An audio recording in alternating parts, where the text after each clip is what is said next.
Waalaikumsalam warahmatullahi wabarakatuh. Yang terhormat Ibu Kepala Sekolah SD Negeri Samangkaya 2, Ibu Yati Ismayati, yang sudah tidak tergelar ya Bu MPD. Selamat Ibu. Kemudian Bapak Ibu Dewan Guru SD Negeri Samangkaya 2. Pada kesempatan pagi kali ini, izinkan saya di sini untuk berbagi ilmu yang telah saya dapat Bapak Ibu di guru penggerak, yaitu tentang materi budaya positif. Imbasnya saya akan mendiseminasikan materi budaya positif ini ke Bapak Ibu Dewan Guru supaya mudah-mudahan ilmunya yang didapat bukan dari saya doang, bisa menyebar ke teman-teman yang lain. Puji syukur marilah kita panjatkan kehadiran Allah Subhanahu wa taala, yang mana pada karunia-Nya kita diberi kesehatan, kebahagiaan, kemudian kelancaran dalam menghadiri acara yang diseminasi materi budaya positif pada siang hari ini. Salawat serta salam marilah kita curahkan kepada junjungan besar Nabi Muhammad SAW, yang mana mudah-mudahan syafaatnya nanti akan berimbas ke kita semua di akhir zaman. Bapak Ibu, jadi saya mau perkenalkan diri dulu ya. Saya Yosi Ayu Pradita, saat ini sedang menghadapi atau menjalani pendidikan guru penggerak angkatan 11 Kota Cilegon. Pada modul 1 ini saya diberikan kesempatan untuk mendiseminasikan salah satu modul yang luar biasa menjadi pencerahan bagi kita. Mudah-mudahan nanti di kemudian harinya apa sih tentang budaya positif di sekolah itu. Kemudian saya jabarkan ini materi yang akan disajikan Bapak Ibu. Ada materi sesi 1 dan sesi 2. Pertama, saya nanti akan menjelaskan tentang disiplin positif dan nilai kebajikan universal. Kemudian ada teori motivasi, hukuman dan penghargaan dan restitusi. Jadi apa sih itu penghargaan, apa sih itu hukuman, dan kemudian apa sih itu restitusi. Nanti kita bahas dan diskusi sama-sama pada siang hari ini. Kemudian di materi 3 ada keyakinan kelas. Kemudian di 4 ada kebutuhan dasar manusia dan dunia berkualitas. Kelima, restitusi atau 5 posisi kontrol, sedangkan yang keenam ada restitusi, segitiga restitusi. Nah, budaya positif apa sih Bu? Ini kan mungkin di telinga kita masih awam ya Bapak Ibu. Apa sih budaya positif itu? Jadi budaya positif di sekolah adalah nilai-nilai keyakinan dan kebiasaan-kebiasaan di sekolah yang berpihak pada murid agar murid dapat berkembang menjadi pribadi yang kritis, penuh hormat dan bertanggung jawab, sehingga mewujudkan profil pelajar Pancasila. Seperti Bapak Ibu guru yang sudah tahu ya, kita di kurikulum Merdeka ini sangat digaungkan profil pelajar Pancasila. Ada berapa Ibu? Ada 6 ya, salah satunya ini. Nanti kita budaya positif ini akan memunculkan 6 profil pelajar Pancasila. Kemudian topik dalam budaya positif itu ada perubahan paradigma belajarnya, ada disiplin positif dan nilai-nilai kebajikan universal, kemudian kebutuhan dasar manusia dan dunia berkualitas, teori motivasi, hukuman dan penghargaan, restitusi. Jadi restitusinya nanti ada 5 posisi kontrol, keyakinan kelas dan segitiga restitusi. Dan mungkin di telinga Bapak Ibu masih awam, tapi nanti kita akan diskusi dan bahas sama-sama. Pada konsep pelajaran pertama, perubahan paradigma pembelajarannya berubah dari budaya positif yang menyediakan lingkungan positif, aman dan nyaman agar siswa mampu berpikir, bertindak, menciptakan merdeka, mandiri dan bertanggung jawab. Disiplin sangat berkaitan dengan kontrol guru terhadap siswa. Jadi di konsep pelajaran perubahan paradigma belajar ini menciptakan suasana sekolah yang ramah anak sekarang digaung-gaungkannya ya Bapak Ibu. Nah, ini kita coba dulu ya Bu, kepalkan tangannya, boleh dikepalkan tangannya, boleh diangkat jangan tidak, merdeka dong ya, di sini kanan, dikepalkan tangannya. Bayangkan Anda menyimpan sesuatu yang sangat berharga di tangan Anda, dan Anda perlu menjaga hal tersebut karena sangat penting bagi kehidupan Anda. Contohnya apa sih benda berharganya disimpan di dalam tangan? Kemudian ada seseorang atau siapapun itu mencoba membuka kepalan tangan dengan segala cara. Boleh dibujuk, dicaci, dipaksa, kemudian apa lagi ya, dipukul, dimaki, pokoknya ibu tuh diberikan segala cara supaya benda yang berharga itu yang ada di kepalan tangan itu terbuka. Mau ibu diiming-imingin uang itu agar kepalan tangan terbuka. Sudah Bu? Nah, kira-kira apa sih perubahan paradigma kontrolnya? Jadi ilusi itu ibarat kata tangan ini adalah seorang guru yang mengontrol muridnya. Jadi guru memaksa murid untuk mengikuti apa yang menjadi perintah atau keinginan guru. Jadi kalau ibu nggak mau buka, otomatis tangannya tidak akan terbuka. Ilusi bahwa kritik dan membuat orang merasa bersalah dapat menguatkan karakter. Kita membuat siswa merasa bersalah untuk menguatkan karakternya. Contohnya gimana ya Bu? Maksudnya gini, ketika anak melakukan kesalahan kemudian ditutupi gara-gara kamu, Bu guru dimarahi ibu kepala sekolah. Nah itu maksudnya. Kritik membuat orang merasa bersalah. Ilusi bahwa semua penguatan positif, efektif, dan bermanfaat. Guru dengan memberikan pujian ke siswa untuk menguatkan karakter anak seperti jika kamu rajin belajar akan mendapatkan juara 1. Ilusi bahwa orang dewasa memiliki hak untuk memaksa. Misalnya kita memaksa anak untuk segera saling minta maaf saat terjadi pertikaian sebagai langkah aman dulu agar kondisi segera kondusif, padahal anak masih ada rasa jengkel dalam hati. Jadi ya gitu, memaksakan anak sudah melakukan tindakan kesalahan, kemudian kami panggil orang tuanya, kemudian sudah minta maaf ke orang tua gitu kan, membuat anak masih merasa jengkel tapi terpaksa untuk melupakan kejadian tersebut. Nah, disiplin positif dan nilai-nilai kebajikan. Apakah makna disiplinnya? Berasal dari bahasa Latin ya Bapak Ibu, disiplin yang artinya belajar. Jadi makna asal dari kata berkonotasi dengan disiplin diri dari murid itu dari Socrates dan Plato. Disiplin diri membuat orang menggali potensinya menuju sebuah tujuan apa yang ingin dia hargai. Namun dalam budaya kita makna kata disiplin telah berubah menjadi suatu yang dilakukan seseorang pada orang lain untuk mendapatkan kepatuhan. Kecenderungan umum adalah menghubungkan kata disiplin dengan ketidaknyamanan, bukan dengan apa yang kita hargai. Jadi ini makna disiplinnya. Jadi kita harus tahu dulu makna disiplinnya menurut para ahli dan budaya kita. Nah, nilai-nilai kebajikan universalnya itu ada beberapa. Setiap perilaku perbuatan memiliki tujuan, itu menurut Gleiser pada teori kontrol. Dengan mengaitkan nilai kebajikan tersebut seseorang, maka motivasi intrinstiknya akan terbangun. Jadi menurut dosen, dengan mengaitkan nilai-nilai kebajikan tersebut seseorang memotivasi intrinstiknya. Jadi dari nilai-nilai kebajikan tersebut muncul dari dirinya sendiri bahwa untuk mencapai tujuan yang mulia. Kemudian dikemas lagi di Indonesia, nilai kebajikan yang ingin dicapai oleh setiap anak Indonesia dikenal dengan kata profil pelajar Pancasila. Ini yang sedang kita gaung-gaungkan dan sedang kita olah. Kemudian disiplin positifnya itu menurut teori kontrol ada tidak bisa mengontrol orang lain, hanya ada yang bisa mengontrol diri sendiri. Jadi ini makna disiplinnya, semua perilaku memiliki tujuannya, teori motivasinya itu apa, menghindari hukuman untuk mendapatkan imbalan, untuk menghargai diri sendiri. Model berpikirnya ada 5 posisi kontrol, yaitu penghukum, membuat rasa bersalah, teman, pemantau, dan manajer. Nah nanti kita akan menelisik kita tuh di posisi kontrol ini ada pada mana, penghukumkah atau pembuat rasa bersalahkah, teman, pemantau, atau manajer. Nah ini harus seimbang dengan 5 kebutuhan dasar manusianya. Ada apa saja? Ada bertahan hidup, kemudian penguasaan, kasih sayang dan rasa diterima, ketenangan, dan kebebasan. Ya.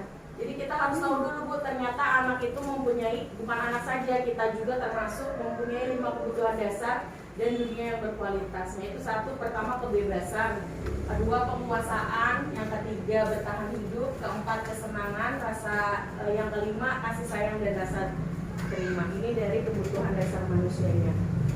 Dari kebutuhan bertahan hidup adalah kebutuhan yang bersifat fisiologis untuk bertahan hidup, misalnya kesehatan, rumah, makanan, itu tuh maksudnya dalam kebutuhan bertahan hidup. Kebutuhan biologisnya itu dalam kebutuhan untuk tetap bertahan hidup. Komponen psikologisnya yaitu diikuti kebutuhan akan perasaan aman. Contohnya ada sebuah kasus, misalnya anak sering atau seseorang sering mencuri. Kemudian ketika ditanya, kenapa kamu sering mencuri? Karena saya tidak punya pekerjaan tetap. Nah, itu ternyata alasan dia mencuri adalah untuk memenuhi kebutuhan hidupnya atau bertahan hidupnya. Kemudian kasih sayang dan rasa diterima ini ya Bu, kebutuhan ini. Berikut adalah kebutuhan psikologis, hubungannya dengan koneksi sosial, kebutuhan untuk memberi dan berterima kasih sayang, dan kebutuhan untuk merasa menjadi bagian dari suatu kelompok. Contohnya misalnya ada kasus anaknya sering berantem atau anaknya sering cari masalah, ternyata pas ditelisik orang tuanya di rumah bekerja, tidak ada waktu meluangkan kasih sayangnya untuk anaknya. Jadi ketika anak ditanya, kenapa kamu melakukan kegaduhan itu? Ternyata saya hanya ingin mencari perhatian atau mencari kasih sayang, karena kasih sayangnya tidak didapat di rumahnya, misalnya seperti itu. Kemudian penguasaan kebutuhan pengakuan atas kemampuannya, ya ini untuk mencapai sesuatu menjadi kompeten. Ya ada seseorang yang mengagungkan segala caranya untuk bisa dapat pengakuan atas apa yang dia ampu. Nah itu juga salah satu kebutuhan dasar manusia juga. Kemudian kesenangan, ada kan orang-orang yang misalnya melakukan kesalahan, contohnya atau mencuri atau memukul temannya. Itu karena orang kalau meledekin jadi senang Bu, perasaan batinnya jadi senang. Nah itu termasuk dengan kebutuhan untuk merasa tersenang atau kebutuhan untuk mencari kesenangan bermain dan tertawa. Bayangkan hidup tanpa kenikmatan apapun juga pendidikannya. Geser menghubungkan kebutuhan akan kesenangan dengan belajar. Yang terakhir kebebasan atau kebutuhan akan pilihan ini, kemandirian, otomasi, memiliki pilihan dan mampu mengendalikan arah hidup seseorang. Teori motivasi, hukuman dan penghargaan. Jadi sebenarnya apa sih yang harus kita telaah? Apa sih itu hukuman? Apa sih itu penghargaan? Apa sih itu restitusi? Nah yang digaung-gaungkan tidak ada hukuman, tidak ada penghargaan, yang ada restitusi. Teori motivasi berlaku manusianya ada eksternal dan ada internal. Untuk menghindari ketidaknyamanan, apa yang akan terjadi apabila saya tidak melakukannya. Ini teori motivasi perilaku manusianya Bapak Ibu, untuk mendapatkan imbalan dari orang lain, kemudian untuk menghargai dirinya sendiri, termasuk saya akan menjadi orang yang seperti apa bila saya melakukannya. Itu teori motivasi. Ini biasanya muncul ketika ingin melakukan sesuatu, atau teori ini berasal dari dalam dan luar. Nah ini dihukum oleh penghargaan ya Bu, bahwa penghargaan berlaku sama dengan hukuman, dalam arti meminta untuk memujuk seorang melakukan sesuatu untuk memenuhi suatu tujuan tertentu dari orang yang meminta atau membujuk. Dorongannya eksternal dan akan ada faktor ketergantungannya. Contohnya misalnya mungkin dalam bentuk penghargaannya, misalnya kalau yang dapat nilainya bagus nanti bu guru kasih hadiah ya 1, 2, 3, itu sebenarnya tidak diperbolehkan. Kenapa? Nanti dampaknya anak-anak akan memunculkan, oh saya harus belajar nanti biar dapat hadiah gitu. Termasuk dengan hukuman juga, misalnya kamu datang terlambat, walaupun hukumannya dalam bentuk positif, misalnya kamu terlambat, kamu ibu hukum untuk merefleksikan apa yang sudah kamu perbuat sehingga kamu terlambat. Kalau sebenarnya positif ya Bu, tidak menghukum kayak ngepel atau nyapu di luar itu, tapi itu dalam bentuk hukuman tidak diperbolehkan. Jadi hukum oleh penghargaan menurunkan kualitas, penghargaan mematikan kreativitas, penghargaan mengurangi motivasi intrinsik. Kalau dalam bentuk motivasi seperti misalnya, oh kamu juara, terus kemudian ibu memberi semangat, itu tuh boleh dalam bentuk motivasi. Tapi dalam bentuk barang, penghargaan yang bentuknya fisik itu tidak dianjurkan, karena nanti tujuannya anak mau dimotivasinya untuk mencapai tujuan tersebut ya karena hadiah, bukan memang karena dalam dirinya sendiri. Kemudian bentuk program kebajikannya atau apresiasinya adalah memberikan apresiasi atau pengakuan perlu diingatkan beberapa hal. Beri pengakuan secara khusus atau secara pribadi ya Bu. Misalnya contohnya jangan sebenarnya sebagai motivasi ya Bu ya. Kalau memberikan penghargaan nih ya teman kita sudah menjuara, itu sebenarnya sebagai motivasi. Tapi ada kalanya beberapa anak merasa jiwanya tersinggung. Ya, kenapa anak itu lagi, kenapa saya tidak bisa. Jadi sebagai kalau buat anak yang lain yang kurang dan tidak pernah mendapatkan motivasi seperti itu ibaratnya seperti luka di dalam hatinya. Jadi kalau bisa penghargaan itu secara khususkan atau pribadi, beri pengakuan kepada semua murid. Maksudnya bergantian, bahwa motivasinya gini, semua siswa bisa loh seperti ini gitu dalam bentuk pengakuannya dan bergilir. Bukan hanya itu lagi itu, jadi akan membuat luka siswa yang lainnya atau yang tidak pernah mendapatkan penghargaan. Fokus pada prosesnya, jadi jangan hasilnya ya Bu. Jadi penghargaannya itu pada prosesnya. Misalnya anak sudah berlatih beberapa hari kemudian tidak mendapatkan juara, jangan dibuat apa-apa ya nggak juara, bukan. Selamat ya kamu sudah hebat melalui proses ini. Jadi prosesnya yang diapresiasi atau diberi pengakuan dan semangat. Contoh pengakuan apresiasi kebajikannya nih, pembukaannya kemarin saya perhatikan. Nah, ada nilai kebajikannya, rasa empatimu besar sekali. Situasinya pada saat menolong murid baru di kelas kita. Contohnya tadi ada anak misalnya kemarin kalimat kunjungnya kemarin kayaknya Bu Guru lihat misalnya Budi menolong Andi ya, dan kemudian rasa empatimu besar sekali atau rasa pedulimu besar sekali pada saat menolong murid kamu, menolongnya atau ada temannya itu. Jadi ada kalimat pembuka, nilai kebajikan dan situasinya. Terima kasih untuk atau rasa tanggung jawabmu pada saat kamu memungut kertas yang berserakan di lantai. Itu motivasi-motivasi seperti itu sebenarnya yang disampaikan pribadi, nggak mesti harus di dalam kelas. Misalnya ada anak yang tidak sengaja kita lihat anaknya ngambil sampah gitu ya Bu ya. Nah langsung dipanggil, terima kasih ya Budi misalnya, terima kasih ya Andi, kamu sudah punya rasa tanggung jawab. Itu tuh sebenarnya motivasi. Karena nanti di dalam jiwanya, di dalam hatinya dia merasa, oh perbuatan saya yang kecil ini merasa dihargai, karena pada dasarnya yang mereka fokuskan kan atau yang mereka harapkan kan dari kita sebagai gurunya. Kemudian nih ini dia tindakan atau konsekuensi. Bapak Ibu sudah ada kertasnya kan ya. Jadi ini hanya Bapak Ibu pilih itu termasuk dengan hukuman atau konsekuensi ya. Boleh ditulis dulu Bapak Ibu di lembar yang pertama. Mencatat 100 kali di dalam buku kalimat saya tidak akan terlambat lagi, itu termasuk apa? Tari mengelilingi lapangan basket 2 kali karena terlambat hadir di sekolah, itu termasuk apa? Begitupun seterusnya. Hukumankah atau konsekuensi? Enggak ditulis hukuman, konsekuensi gitu. Boleh hukuman, kenapa? Menurut saya nanti kita diskusikan bareng-bareng. Oh kenapa sih? Apa sih hukuman? Apa sih konsekuensi itu? Boleh dikasih waktu ini jam berapa? 11 sampai angka 15 ya Bu? 5 menit berarti. Yang kira ini tuh mencatat 100 kali di buku kalimat saya tidak akan terlambat lagi karena terlambat ke sekolah, itu termasuk hukuman atau konsekuensi. Tulis aja dulu semua, nanti kita bahas. Oke. Yang ini aja dulu Bu.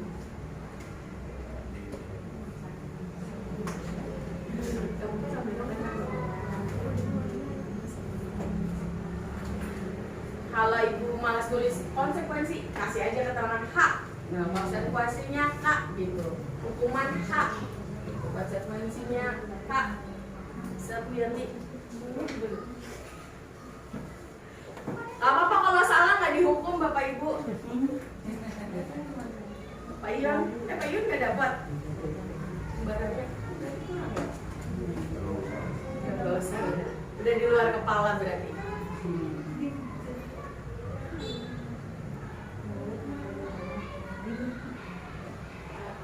Apa sih menurut saya ini hukuman karena menurut saya ini konsekuensi karena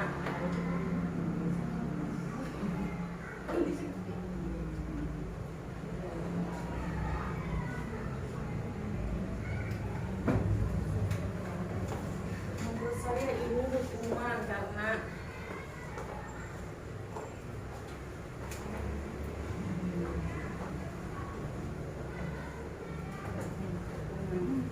ada kata kuncinya sebenarnya Bu di setiap kalimat dan katanya.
ngegaung suaranya terus tidak. Untuk menggaung, kok nggak bawa remote bisa? Guys, sorry bang.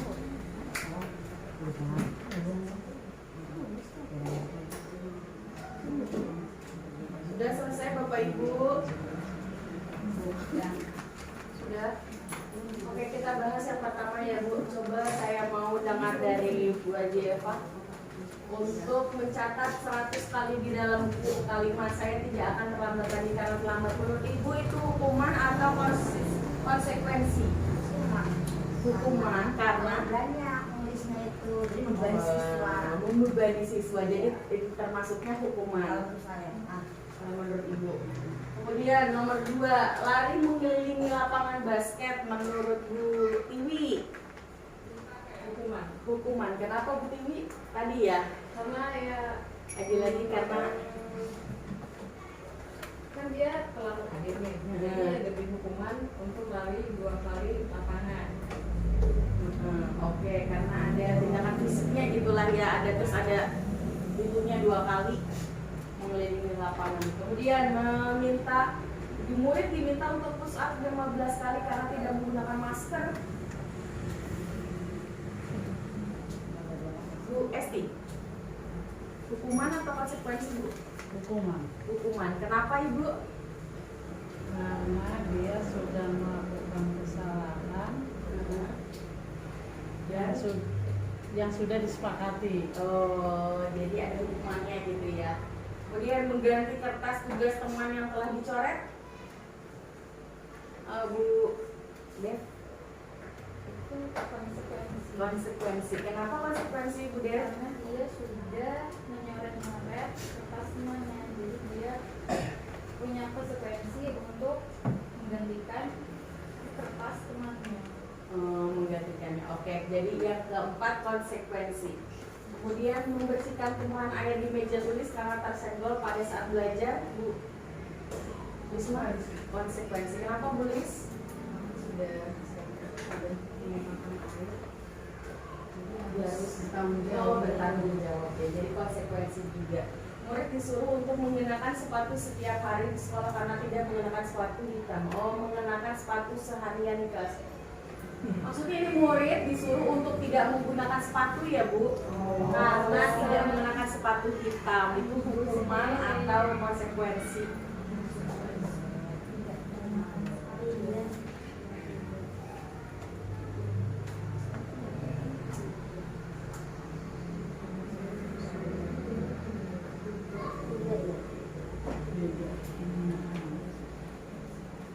Bluetooth mode. Sudah? Kemudian lari mengelilingi lapangan basket 2 kali karena terlambat 10 menit untuk pelajaran PJOK. Ini kayaknya sama kayak ini ya, nomor 2.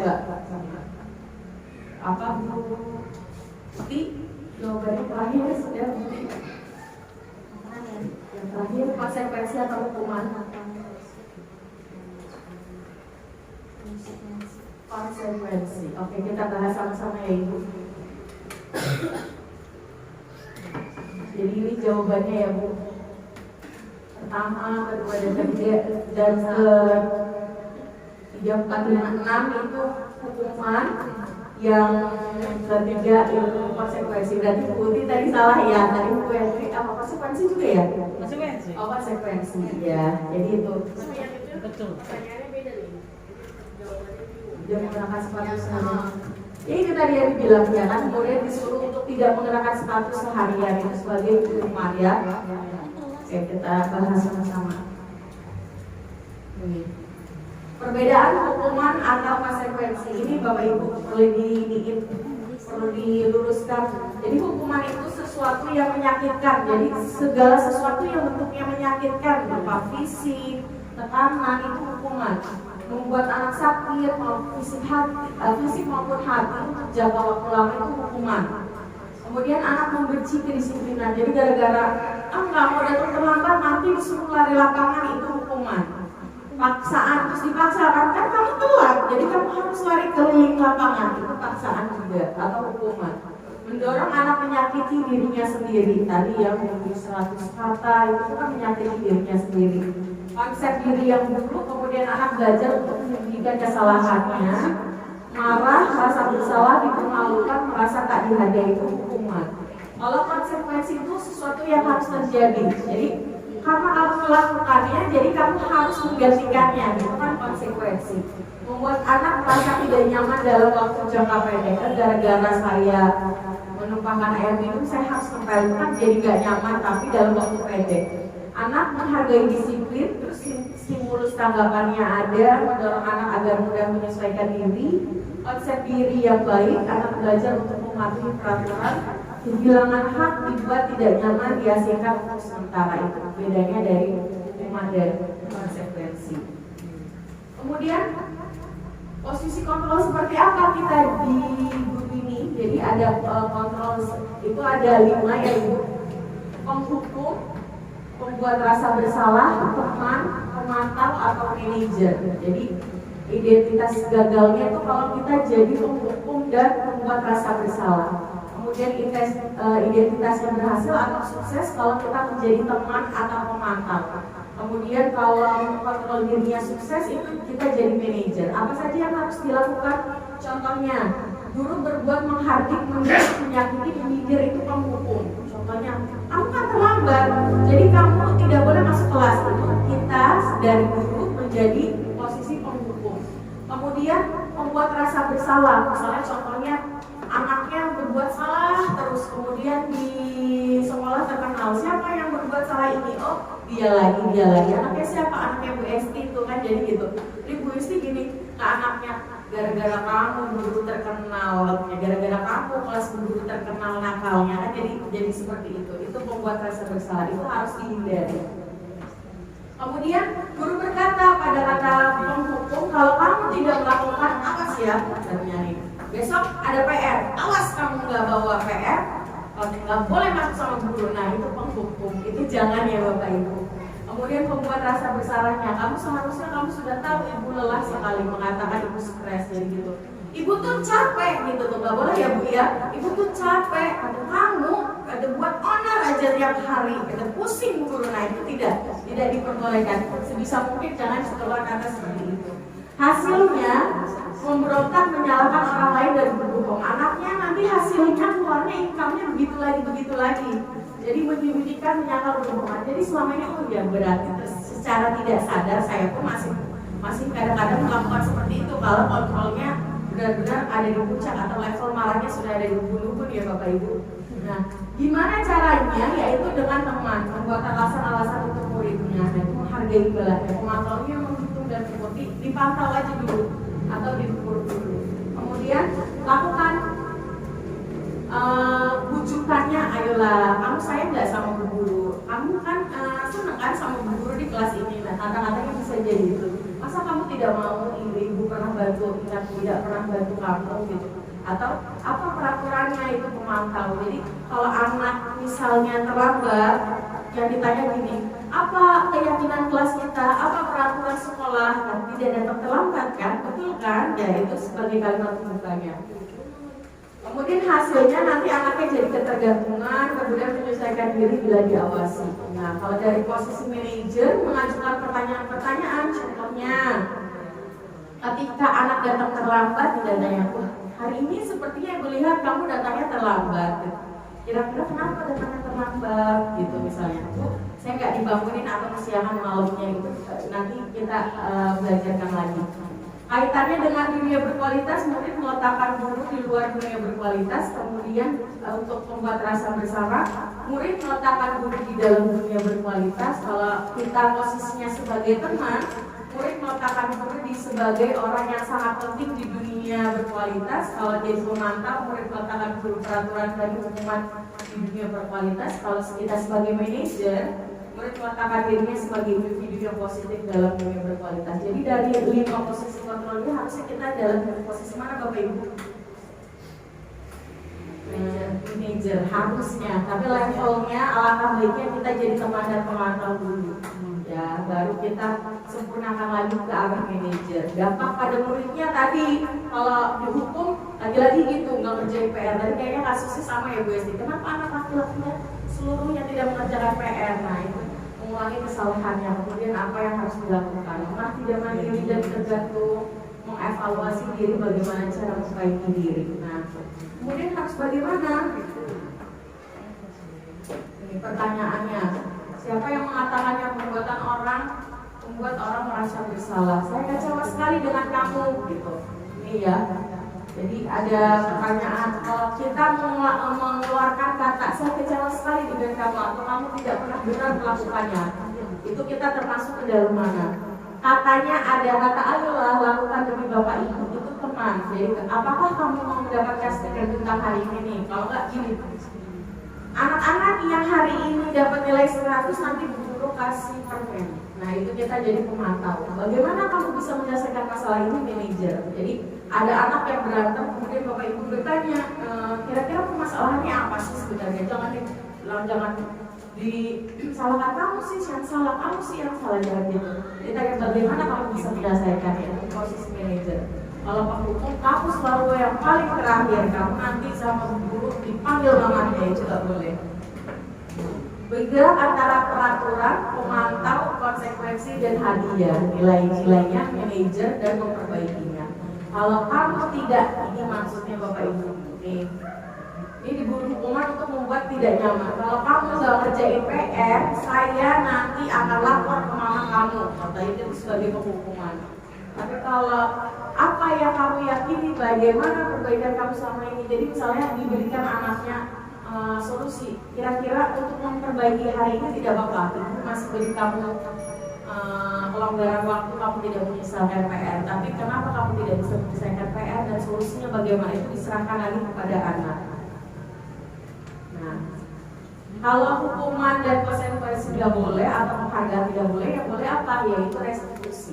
Apa sih restitusi itu Bapak Ibu? Jadi restitusi adalah proses yang menciptakan kondisi bagi murid untuk memperbaiki kesalahan mereka sehingga mereka bisa kembali pada kelompok mereka dengan karakter yang lebih kuat.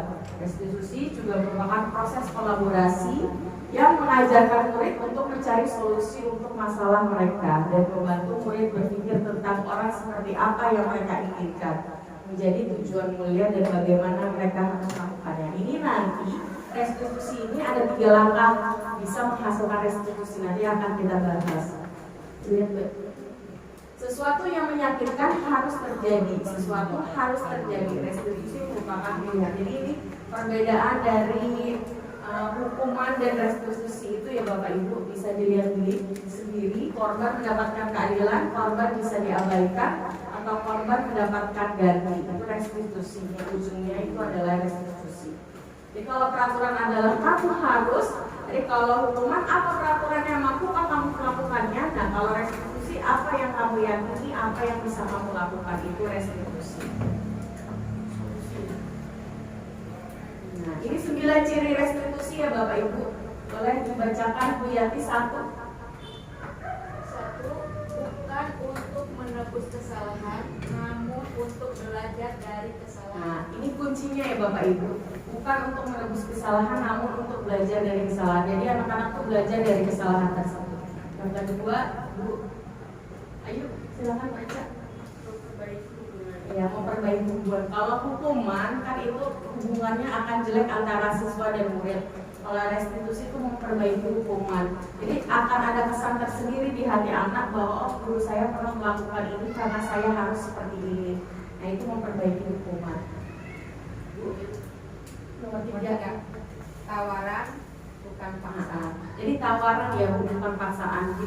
Memberikan solusi gimana kalau kamu begini. Nah nanti anak kalau begini aja boleh nggak Bu? Boleh kan nanti muncul sendiri dari dalam hatinya bahwa itu tawaran bukan paksaan.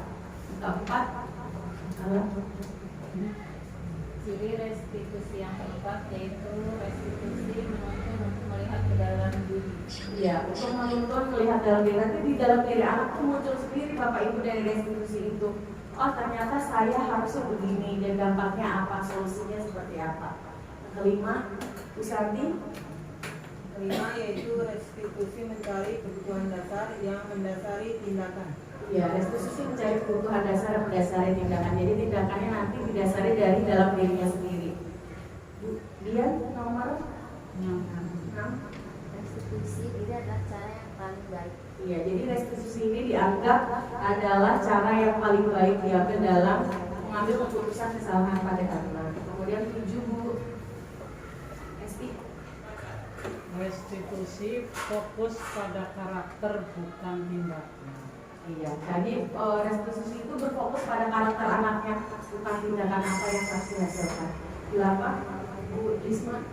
Restitusi fokus pada solusi. Iya, jadi restitusi fokus kepada solusinya, bukan tindakan yang diambilnya. 9 yang terakhir Bu Udo. Restitusi mengembalikan murid yang berbuat salah pada kelompoknya. Iya, jadi mengembalikan murid dari murid yang berbuat salah pada kelompoknya. Jadi tidak individual. Keyakinan kelasnya ya. Pada keyakinan kelas, nilai-nilai kebajikan atau prinsip universal yang disepakati bersama secara individual lepas dari perbedaan agama, suku, negara, dan bahasa. Seseorang akan lebih bersemangat dalam menjalankan keyakinan daripada sekedar mengikuti peraturan. Jadi sebelum dibentuknya restitusi nanti, kita harus sepakati dulu keyakinan kelas ini. Jadi keyakinan kelas itu yang membuat bukan bapak ibu guru, tapi anak-anak. Guru hanya sebagai fasilitator aja atau keeper. Jadi fokusnya pada apa-apa, misalnya pada kedisiplinan yang mau anak-anak bagaimana, kemudian apa yang diambil kalau anak-anak tidak melakukan kedisiplinan, begitupun dari seragam, kemudian tingkah lakunya seperti apa, menghargai, menyayangi itu. Jadi guru itu hanya sebagai keeper atau fasilitator saja, tapi keyakinan kelasnya atau peraturan kelasnya ini yang dibentuk adalah anak. Mengapa tidak peraturan saja? Mengapa harus keyakinan kelas tadi ya Bapak Ibu? Kenapa sih bukan peraturan tapi harus keyakinan? Karena peraturan harus menggunakan helm bila mengendarai motor. Mengapa kita memiliki peraturan harus menggunakan helm bila mengendarai kendaraan roda 2? Kan jelas ya Bapak Ibu ya. Itu adalah peraturan bahwa kalau tidak menggunakan helm nanti akan terjadi hal-hal yang tidak diinginkan, terjadi kecelakaan, kemudian kepala terbentur. Nah, apa kita memiliki peraturan 3M? Menggunakan masker, mencuci tangan, dan menjaga jarak 1,5 meter. Ini zaman COVID ya Bapak Ibu, peraturannya muncul seperti itu. Kemudian, mengapa kita memiliki peraturan harus datang tepat waktu pada saat mengikuti pelatihan? Ini untuk mendukung motivasi intrinsiknya. Jadi, kembali ke nilai-nilai keyakinan yang lebih menggerakkan seorang dibandingkan mengikuti serangkaian peraturan. Nah, pada budaya positif, ini keyakinan kelas itu ada di level ketiga. Jadi budaya positif, kemudian membangun lingkungan yang positif, adanya keyakinan kelas baru peraturan kelas. Kalau sudah yakin ada keyakinan kelas, akan muncul peraturan kelas sehingga tertanam dalam jiwa anak-anak ya Bu. Nah, ini lembaga kedua. Ini maksudnya peraturan keyakinan kelas itu kan ada tanggung jawab, kemudian menghargai orang lain, kemudian ada keselamatan, ada kesehatan, tuh ada kerapihan, kedisiplinan. Kira-kira melalui peraturan ini maksudnya keyakinan kelas yang mana Bapak Ibu? Silakan boleh diisi lagi. Keyakinan kelas itu kan ada kedisiplinan, menghargai orang lain, kemudian ada kerapihan, ada kesehatan, misalnya gitu. Peraturan kelas kan atau keyakinan kelas misalnya tidak boleh membawa makanan selain makanan sehat, berarti itu kan masuknya dalam kesehatan. Ada misalnya tidak boleh menyebutkan nama orang tua, itu kan berarti masuknya ke menghargai atau menghormati. Gitu. Maksudnya itu masuknya ke dalam mana? Ada rasa tanggung jawabnya, misalnya tanggung jawabnya mengerjakan tugas tepat waktu atau datang tepat waktu, kedisiplinan. Mengerjakan tugas itu masuknya ke tanggung jawab. Nah itu masuknya kemana? Silakan. Gak apa-apa Bapak Ibu, menurut Bapak Ibu saja peraturan yang ada di sebelah ini itu sudah memunculkan keyakinan kelas yang mana?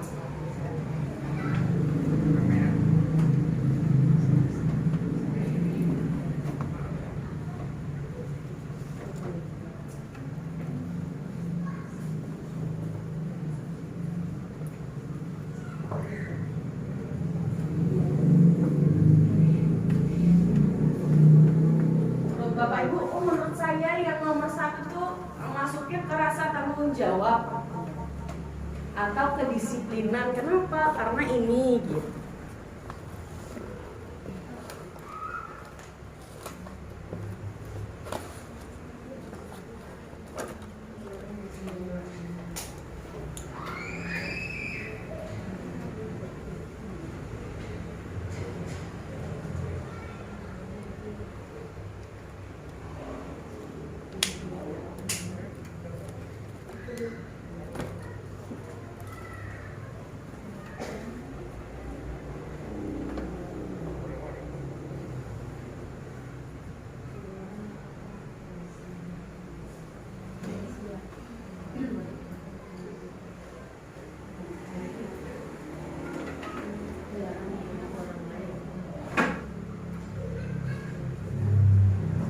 Di mana menghargai orang lain kah, kedisiplinan kah?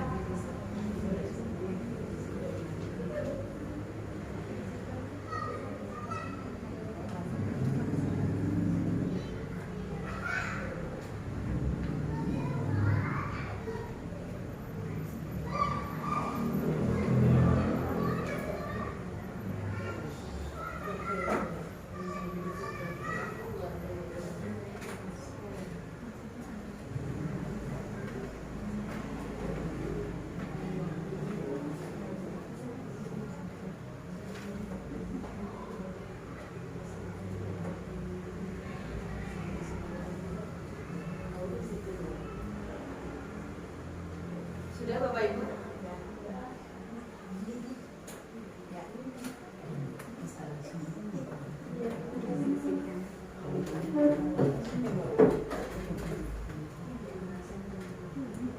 Perlu diketahui ya Bapak Ibu, untuk keyakinan kelas itu berbeda dengan peraturan kelas, karena dalam keyakinan kelas menggunakan kata yang dilarang itu tidak boleh ya. Dilarang, tidak, jangan, itu tidak boleh. Jadi diganti menggunakan kata yang lebih halus. Oke, kita bahas dulu Bapak Ibu. Bu Yanti boleh selalu kembalikan buku ke tempatnya, itu termasuknya kemana? Tanggung jawab, benar. Lihat bahas sama-sama ya Bapak Ibu. Jadi selalu kembalikan buku ke tempatnya, itu tanggung jawab. Kalau Ibu, Bapak Ibu mau bikin keyakinan kelas yang memunculkan rasa tanggung jawab, kalimatnya boleh ini. Bukan hanya buku, misalnya kembalikan barang di kelas ke tempatnya setelah digunakan. Nah, itu misalnya berguna juga untuk alat kebersihan, kemudian barang-barang yang ada di kelas, itu bisa. Itu memunculkan waktu tanggung jawab ya Bapak Ibu. Kemudian dilarang mengganggu orang lain, itu menghormati orang lain atau menghargai orang lain boleh.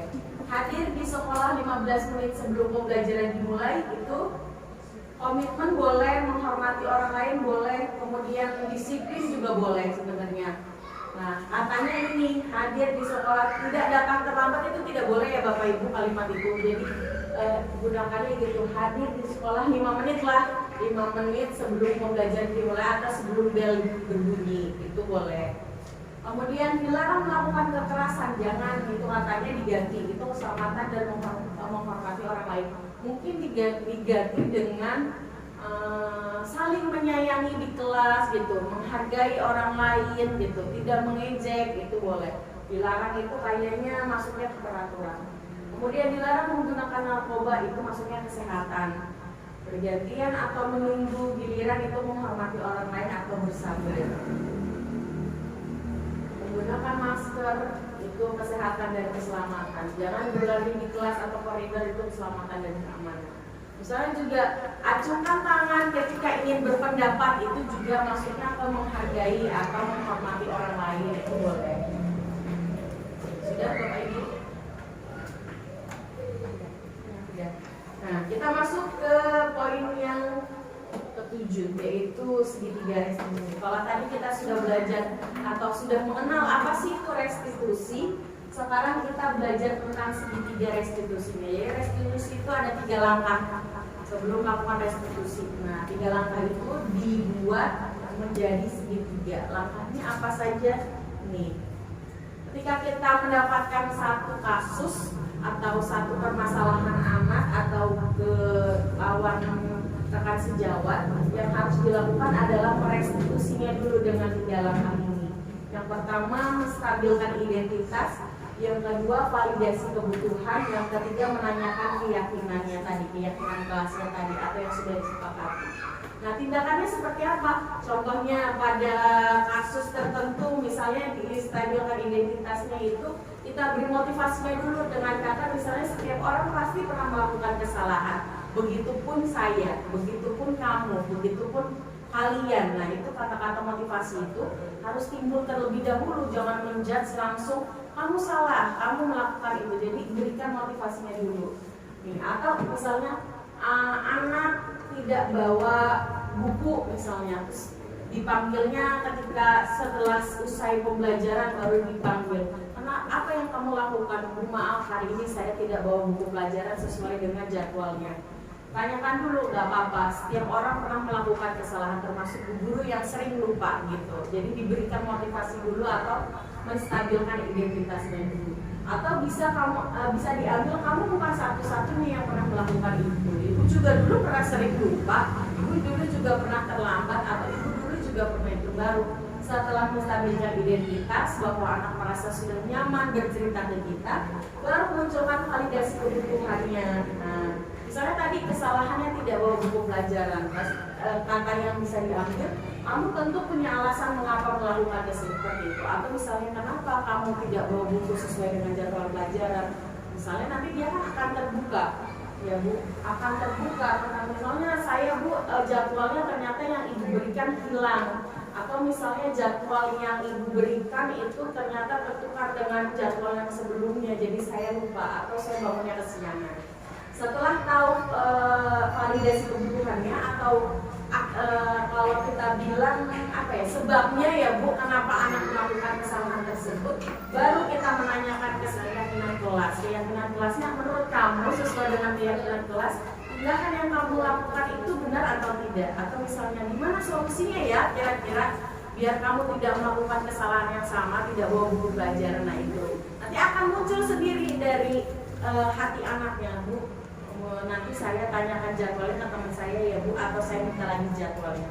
Jangan buru langsung menyodorkan solusinya gitu ya Bu. Jangan langsung menyodorkan misalnya gimana kalau Bu guru kasih jadwal yang baru. Jangan biarkan itu kata itu muncul dari anak. Nah itu nanti nilai-nilai yang telah dia sepakati atau yang ingin dia lakukan itu nanti muncul. Misalnya datang terlambatnya karena bangun kesiangan, terus ibu tanya kalimat pemantiknya nih, kira-kira kalau kamu terus datang terlambat apa ya solusi yang harus kamu lakukan? Nanti dari dalam anak ibu gimana kalau saya diberikan 1 kali kesempatan lagi misalnya, ya, itu nanti akan muncul sendiri dalam diri anak. Ya Bapak Ibu, ada yang mau ditanyakan dulu tentang segitiga restitusi? Tentang kejadian di kelas boleh Bapak Ibu. Apa yang harus dilakukan sesuai dengan segitiga restitusi? Tidak ada. Ada Pak, kelas 5 ya? Kelas 5. Kalau untuk selalu mengucapkan kalimat kotor ya, kayak hamil. Nah ya, Gimana tuh ya? iya. Jadi kita harus tahu dulu sebenarnya kita datang dulu ya, misalnya kita panggil dulu anaknya secara intern, kita motivasi dulu. Contohnya kan tadi menstabilkan identitas dulu ya. Berarti ibu dulu juga waktu ibu zaman kamu ketika ibu mengalami transisi antara anak kecil menuju remaja, ibu juga pernah merasakan menjumpai orang lain terus muncul penasaran ya, karena bentuk fisiknya keluar atau dari tontonan teman-teman lingkungannya, distabilkan dulu identitasnya. Ternyata hal tersebut yang ibu alami itu salah, harusnya seperti ini. Kemudian tanyakan alasannya, kenapa sih kamu selalu melakukan atau menyebutkan kata-kata kotor gitu. Nanti kan muncul, abis seru, abis teman-teman saya seperti itu. Nah baru ditanyakan kira-kira mengucapkan kata-kata kotor itu perbuatan yang baik atau tidak baik. Kalau dia muncul rasa nggak baik, Bu, kamu nyaman nggak kalau terus-terusan berbicara seperti itu? Nanti muncul solusinya seperti apa? Kalau hari ini tidak bisa misalnya, nanti dia muncul, oke Bu saya akan perbaiki. Nanti muncul sendiri. Kadang-kala anak berkata kotor itu karena memang lingkungannya terus-terusan seperti itu ya Bapak Ibu. Lingkungannya, terus orang tuanya juga tidak melarang gitu, atau memberitahu apa yang kamu sebutkan itu sebenarnya dilarang gitu. Jadi harus ada larangannya. Nah, seperti itu Bu Ayu, bisa dipanggil, diajak curhat dulu, cerita dulu sama terbuka termasuk dengan muridnya. Nah, ini stabilkan identitasnya nih Bapak Ibu, lebih jelasnya ya, untuk membuat anak merasa gagal karena pada awalnya pasti ketika mau manggil anak itu kan kita kan nggak mungkin manggil anak kalau tidak ada kasus tertentu ya kan Bapak Ibu. Nah, yang dirasakan anak ketika dipanggil guru, apalagi misalnya kamu kesini gitu kan, itu dari dalam hatinya langsung down, langsung jatuh. Ada rasa ketakutan, ada apa nih saya dipanggil, pasti saya diginiin. Nah itu, jadi guru harus memanusiakan siswanya atau memanusiakan manusia. Berbuat salah itu hal yang manusiawi, tidak ada manusia yang sempurna. Ini kata-kata salah satu contohnya yaitu Bapak Ibu juga pernah berbuat salah, kita pasti bisa menyelesaikan permasalahan ini. Jadi kata-kata motivasinya harus muncul, yaitu menstabilkan identitasnya di kalimat awal. Atau kalau kamu menyalahkan dirimu sendiri terus menerus, apakah kamu bersikap baik pada dirimu sendiri? Jadi kata-kata ini yang muncul. Nanti mudah-mudahan ketika menghadapi kasus anak langsung teringat saya, oh Yosu waktu itu memberikan pertama stabilkan identitas dulu dengan menanyakan berbuat salah itu tidak apa-apa, tapi berbuat salah pun tidak terus menerus, ada solusinya, cari solusi sama-sama. Ini kata-kata yang bisa Bapak Ibu ambil. Kalau Bapak Ibu tidak tertarik untuk mencari tahu siapa yang benar, atau Bapak Ibu atau Bapak tidak tertarik untuk mencari tahu siapa yang benar, siapa yang salah, Bapak ini lebih tertarik untuk menyelesaikan masalah ini. Contohnya berantem tadi kan, Bapak nggak nyalahin kamu benar, Bapak juga nggak menyalahin kamu salah, itu bisa. Ini pada poin stabilkan identitas dulu. Ingat yang pertama apa Bapak Ibu? Menstabilkan identitas. Ingat kalau ada masalah harus mengingat apa? Segitiga restitusi. Yang pertama menstabilkan identitas. Yang kedua validasi tindakannya. Apa sih yang bisa saya lakukan misalnya Bu Yosi ketika menstabilkan validasi tindakan yang salah ya atau yang tidak sesuai nih. Kamu bisa saja melakukan hal yang lebih buruk tapi kamu tidak melakukannya kan, contohnya gitu. Atau kamu pasti punya alasan mengapa melakukannya. Atau yang lebih itu apa yang penting bagi kamu, kamu boleh tetap berusaha menjaga sikap itu, tapi tambahkan sikap yang lain yang lebih baru. Kata-katanya ini boleh diambil, mau kamu belajar jalan. Kata-kata yang bagus untuk memunculkan tindakan yang sesuai, nanti di dalam jiwa anak itu merasa dirinya, oh iya saya melakukan kesalahan karena ini gitu. Apakah kamu bisa melakukannya dengan lebih lagi? Boleh itu seperti itu. Atau kamu bisa saja melakukan hal yang lebih buruk kan? Tadi ya, kamu pasti punya alasan kenapa datang terlambat, atau kamu punya alasan kenapa tidak mengerjakan PR. Itu nanti muncul terus-menerus. Dan jangan lakukan atau menanyakan pernyataan tersebut ketika banyak siswa lainnya, jadi empat mata, atau sambil ngobrol, atau sambil istirahat, atau sambil lihat tiket gitu, Bapak Ibu. Kemudian menanyakan keyakinan. Nah, setelah dapat validasi tindakan yang salahnya, baru Ibu luruskan nih, ternyata yang kamu lakukan itu adalah tindakan yang salah.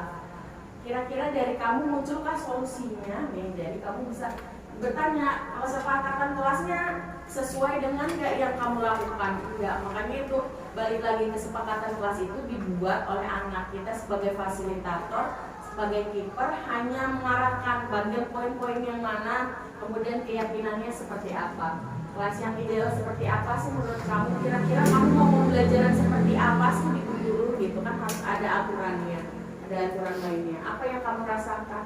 Kemudian tanyain, kamu setelah melakukan kesalahan tersebut apa yang kamu rasakan, nanti kan muncul ke anak, oh nggak enak Bu jadi ini. Nah, menurut kamu ada solusi terbaik kah? Pertanyaan-pertanyaan itu bisa dimunculkan. Kemudian intervensi 30 detiknya ini bisa membantu murid kembali ke tujuan semula. Apakah kamu ingin berbuat lebih baik? Jadi setelah tindakan itu dikasih penguatan lagi. Nah, berarti sekarang kan kamu sudah tahu tindakan yang kamu lakukan itu salah. Kemudian lebih baiknya kamu melakukan tindakan seperti ini, gitu solusinya. Jadi, apakah saat ini kamu sudah menjadi orang yang sedang baik? Nah, misalnya juga contohnya gini, kata dalam hadis atau dalam Al-Quran, orang yang sering berbuat baik akan masuk surga misalnya. Kamu mau tidak masuk surga, berarti apa yang harus kamu lakukan? Tindakan yang kamu lakukan tadi baik atau tidak? Nah, boleh itu. Jadi melakukannya harus menggunakan segitiga restitusi. Tadi yang pertama apa Bapak Ibu? Stabilitas. Yang kedua, validasi tindakan yang salah. Yang ketiga, yang kelas gitu. Yakini lagi kelasnya, yakini lagi apa yang dia yakini, tindakan solusinya seperti apa. Nah, pada kegiatan ini ada area fokus yang saya lihat menjadi sebuah tindakan yang harus kita evaluasi terus di sekolah kita. Salah satunya ini, kebutuhan akan karakter positif ini mengacu masih seringnya ditemukannya pengakuan siswa sebagai berikut. Kalau untuk keterlambatan mungkin itu semua sekolah pun merasakan, tapi di kita masih banyak yang murid SD Negeri Samurai Ibu yang terlambat masuk kelas setelah jam istirahat. Bel 1 bunyi, anak masih sibuk main atau sibuk beli minum. Itu kan sebagai salah satu kasus yang sebenarnya mengakar di sekolah kita. Tindakannya seperti apa? Kemudian masih banyak yang murid SD Negeri Samurai Ibu yang terlambat mengumpulkan tugas. Tadi di kelas saya pun masih ada yang gitu. Di kelas gue sih dari pagi saya juga temukan. Di kelas-kelas lain mungkin seperti itu. Nanti ini kita akan jadi bahan evaluasi kita. Masih banyak murid SD Negeri Samaraya tidak peka akan kondisi. Nah, ini yang paling mengakar. Peka dalam kondisinya apa? Dia berjalan, kemudian di depannya ada sampah, tidak ada tindakan anak untuk mengambilnya tanpa disuruh sama guru, harus disuruh. Nah, ini kita fokuskan ke dalam 3 dimensi ini. Kira-kira kita mau berdiskusi menurut segitiga restitusi, tindakan yang harusnya kita ambil seperti apa Bapak Ibu? Setuju nggak fokus masalahnya ini? Latar belakangnya kenapa kita harus menerapkan budaya positif di sekolah, termasuk dengan segitiga restitusi ini. Jadi anak-anak yang terlambat terus masuk bel, jadi kita harus membunyikan bel selama lebih dari 1 kali ya Bu Tiwi, terus 3 kali baru anak mendengar. Kadang-kadang hanya bel 1 kali, kemudian gurunya masuk. Nah itu. Yang kedua, mengumpulkan tugas yang tidak tepat waktu. Yang ketiga, kondisi anak tidak mempunyai budaya positifnya, yaitu memungut sampah, kemudian tadi salam ke gurunya, duduknya yang rapi. Kadang-kadang anak perempuan gitu kan dulu pakai rok, duduknya di bawah, rok yang mana, itu belum ada nilai sikap tersebut. Nah, target capaiannya tadi menunjukkan anak yang disiplin, bertanggung jawab, dan bernalar kritis. Nah, ininya tolak ukurnya harus kita lakukan yang tadi, memahami dulu konsep pembuatan keyakinan kelas. Tadi ya Bapak Ibu ya, kita hanya sebagai fasilitator, kita hanya keeper, kita fokuskan ke bagian mananya, biarkan anak yang memunculkan keyakinannya sendiri. Kemudian adanya poster atau dokumen keyakinan kelas dipajang di setiap kelas. Ini posternya saya rasa semua kelas sudah punya, tapi nanti di tahun ajaran baru alangkah lebih baiknya posternya itu yang buat anak. Walaupun nggak bagus, tapi yang buat anak. Jadi anak tuh tahu mana yang harus diyakini, mana yang tidak harus diyakini. Kemudian guru mampu menerapkan segitiga restitusi. Ada berapa segitiga restitusi?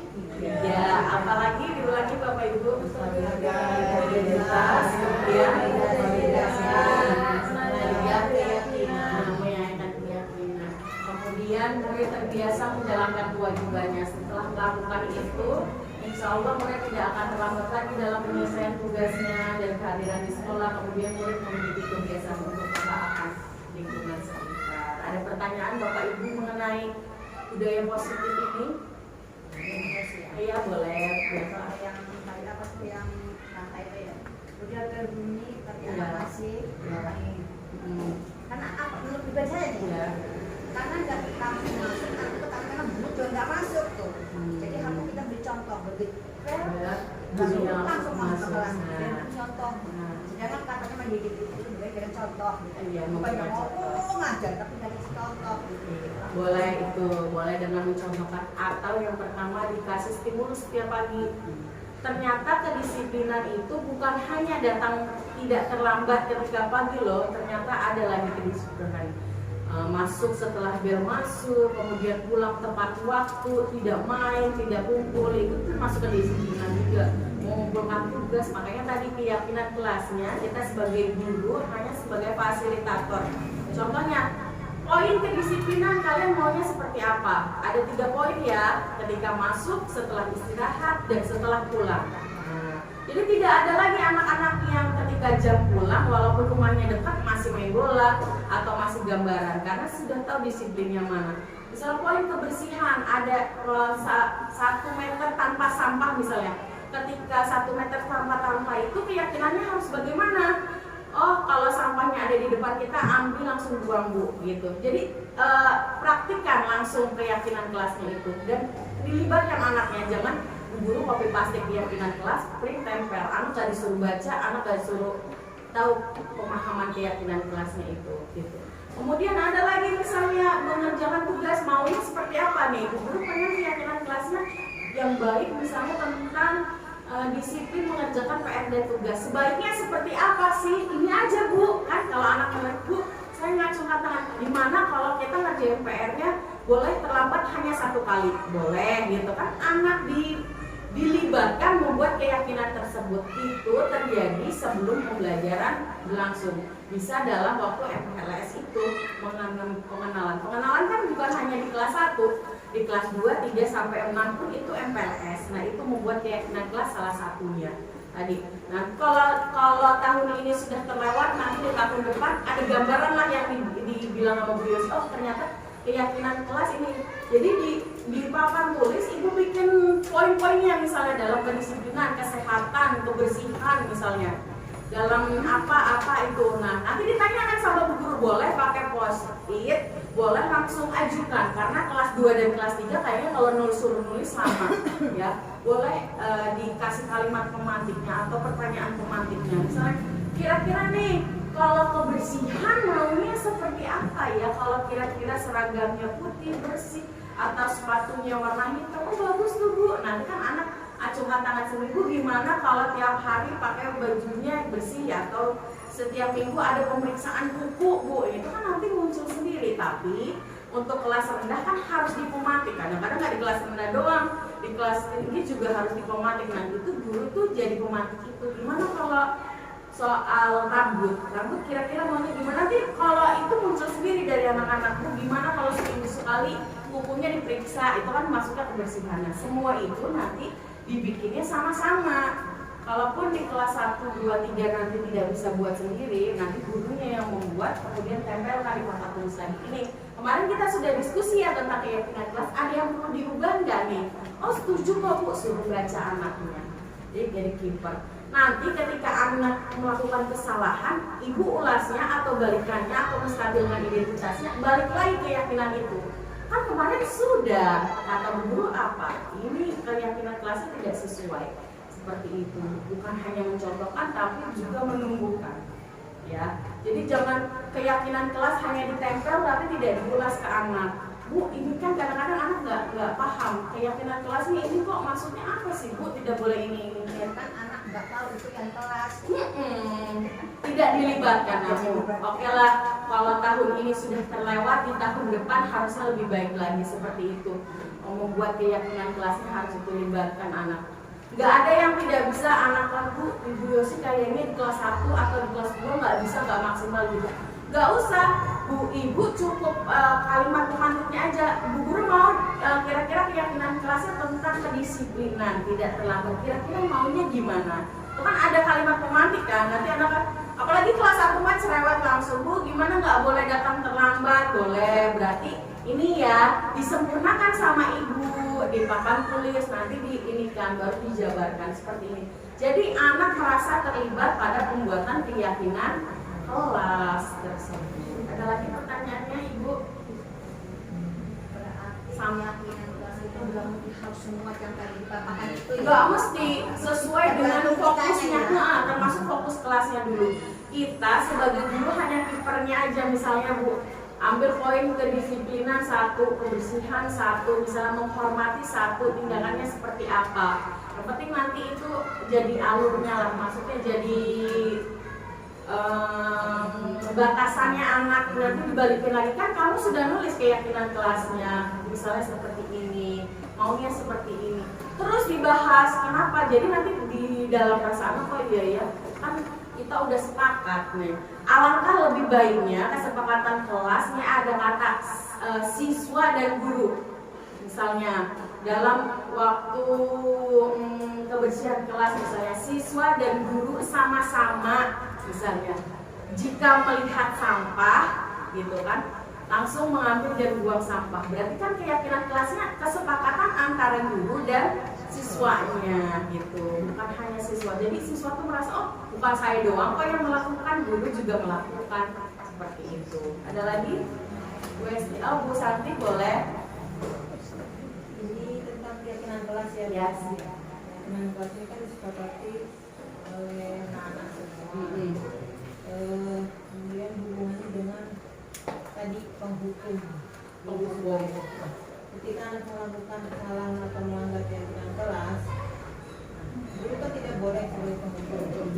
Apa konsekuensinya itu? Nah itu dibalikin lagi, kira-kira mau ada konsekuensi. Benar konsekuensi itu tidak diperbolehkan ya Bapak Ibu. Tapi kalau jika disepakati bersama-sama misalnya, tapi hukumannya hanya sebatas memberikan efek jerah, bukan memberikan rasa trauma gitu.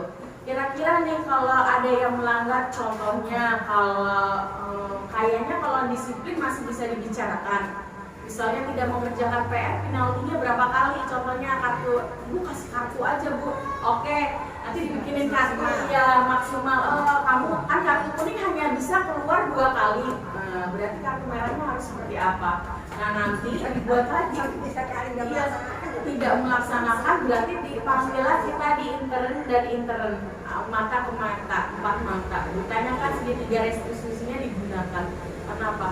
Kayaknya anak juga punya alasan kenapa dia tidak mengerjakan PR. Entah itu karena orang tuanya yang tidak peduli atau kerjaan yang lain. Nanti kan dari segitiga restitusi itu nanti dapat misalnya Bu Guru, saya nggak mau ngerjain PR soalnya saya males. Nah nanti kan ada kalimat-kalimat nggak apa-apa, males itu sesekali. Nanti juga lama-lamaan akan muncul rasa misalnya malu nggak sih kalau nggak mengerjakan PR terus. Nanti kan dalam diri anak, oh iya ya Bu, nggak ngerjain PR jadi malu sama teman-temannya. Jadi muncul itu solusinya gimana sih biar nggak malu gitu, langkah baiknya gitu. Boleh dengan kata seperti itu.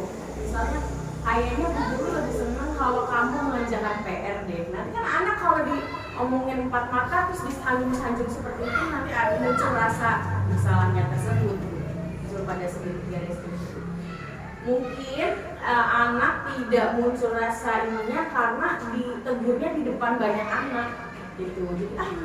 Jadi rasa trauma, kemudian anak gak mau itu. Akhirnya lebih dekat kalau diomonginnya dari mata ke mata. Coba yuk berubah yuk gitu, pakai kalimat baik. Kalau kita ibaratnya jadi apa ya Bu, kalau diomongin secara halus baik-baik itu kan jadi ini peduli sama saya ya kan, jadi muncul rasa itu, oh ternyata yang diomongin sama Bu Guru, Bu Esti itu bener loh begini gitu, ada munculnya Bu Esti peduli ya sama saya kan, jadi gitu ya Bu ya. Apalagi menghadapi anak-anak yang ini, anak-anak karakter begitu, karena pada dasarnya ya tadi kebutuhan dasar manusia itu, anak itu butuh sanjungan, butuh apresiasi gitu ya, atau butuh kalimat-kalimat motivasi. Kalimatnya itu pakai bahasanya gitu, pakai bahasa dengan nada yang serendah mungkin. Lagi Bu Santi, keyakinan kelas tadi ya boleh disepakati dulu keyakinan kelasnya. Terus kira-kira kalau melanggar ada tindakan nggak ya yang harus kita lakukan? Misalnya sanksinya berupa itu. Misalnya gimana kalau setelah melanggar 3 kali tidak ini kita yuk katanya kita beri apa gitu label misalnya, oh jadi anak tidak pernah mengerjakan PR gitu, awardnya di ujungnya kan, jadi malu seperti itu. Lagi Bu Santi, cukup, ada lagi Ibu? Sepertinya cukup. Sepertinya cukup. Iya. Sepertinya cukup ya Bapak Ibu. Itu tadi pemahaman tentang segitiga restitusi dan budaya positif. Mudah-mudahan sedikit membuka pengetahuan kita bahwa tidak ada penghukuman, tidak ada penghargaan, apa itu budaya positif, apa yang harus dilakukan, kemudian segitiga restitusi. Mudah-mudahan nanti kedepannya ketika ada kasus atau menghadapi anak dengan kasus tertentu mengingat, oh iya pesan Bu Yosi ada segitiga restitusi ya tadi itu 3 tahapannya. Mudah-mudahan jadi ilmu, jadi barokah, karena ilmu ini saya dapat di guru penggerak yang langkahnya Susahnya apa? Ikut tes 3 kali, kemudian saya bikin esai yang beribu-ribu, baru saya bisa mendapatkan modul ini. Saya berikannya percuma dengan Bapak Ibu, tidak melewati langkah tes dulu, esai dulu. Jadi saya mau membagikan kebahagiaan yang saya dapat dari jeripaya ini, semoga menjadikan manfaat buat Bapak Ibu guru di kedepannya. Kurang lebihnya atau kurang puasnya kita bisa diskusikan lagi nanti. Oh biosi segitiga restitusinya saya sudah jabarkan tadi di kelas, ada kegiatan fokus ini, nanti mau kita diskusi bareng-bareng boleh. Karena sudah azan, saya tutup ya Bapak Ibu. Terima kasih atas partisipasinya, kemudian keikutsertaannya. Wabillahi taufiq wal hidayah. Wassalamualaikum warahmatullahi wabarakatuh.